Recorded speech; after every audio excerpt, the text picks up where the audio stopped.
It's starting on where you're at today, where you want to go, and then coming up with solutions on how to withdraw assets and what that reasonable withdrawal rate is from a portfolio based on planning, not just, hey, you need $2 million to retire and draw 8% a year and we're done.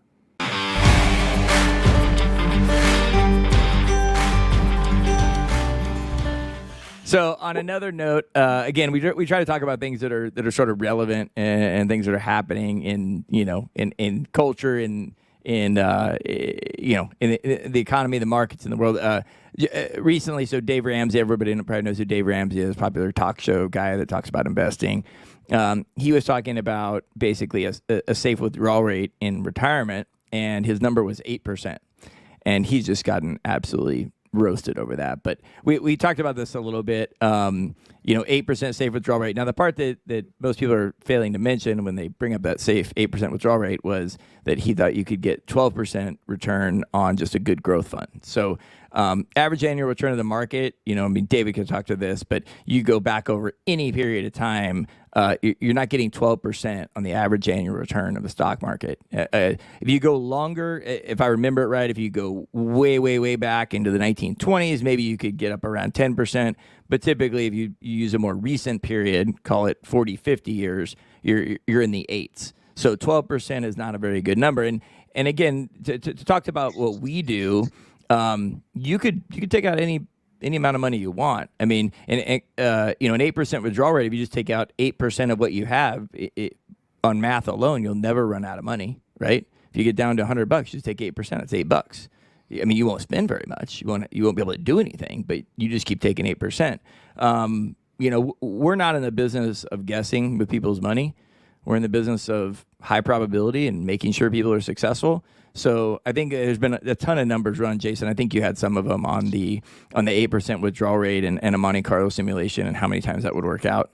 Yeah, and what's not fair too, and Ramsey didn't disclose this, is what percentage of retirees have 100% of their assets in growth stocks and are perfectly able to tolerate the swings that growth stocks provide. Because if you wanted to find a stock fund, even just being all stocks, and you could average, let's say, something north of 7 or 8%, you have to be a retiree with no more money coming in, no more income coming in, and be able to tolerate 10 to 15% annual corrections and 20 to 30% corrections every 5 years. That's just how it works. And very, very few people could tolerate that, let alone stay that way for the course of their retirement. And so what's more likely is that you're in some kind of balanced fund, balanced portfolio, stocks, bonds, real estate, cash, et cetera. And your rates of return aren't going to be as high because your predictability is higher. And that's really what you're buying, is the peace of mind and the predictability, because you don't have more income coming back in. And so if you're an all stock fund, and let's say you could average about 8, I would say a balanced fund is going to be something south of that, maybe something more like 5 or 6%. And so if you start doing these simulations, okay, what if I invested that way? And I started taking these Ramsey suggested withdrawals, even if you did stomach and have it all in the S&P 500, 56% of the time, your balance in your portfolio, you ran out of money inside of 15 years. Over half the time. And if you had a balanced portfolio, like most folks do in retirement, they're not in their 20s putting it all in growth stocks, you ran out of money 100% of the time, usually very quickly, especially if your timing was just unlucky. You retired right before the great financial crisis. And so you're starting to withdraw right before or right into the market going down. And so that's where you got to kind of take these with a grain of salt and really look into it. Call us. We'll decipher it for you. Well, I think too, the other part they don't factor in when you're talking about returns and whether or not you're concentrated in growth or balanced portfolios. Like you said, most retirees don't have 100% of their net worth in after-tax monies, right?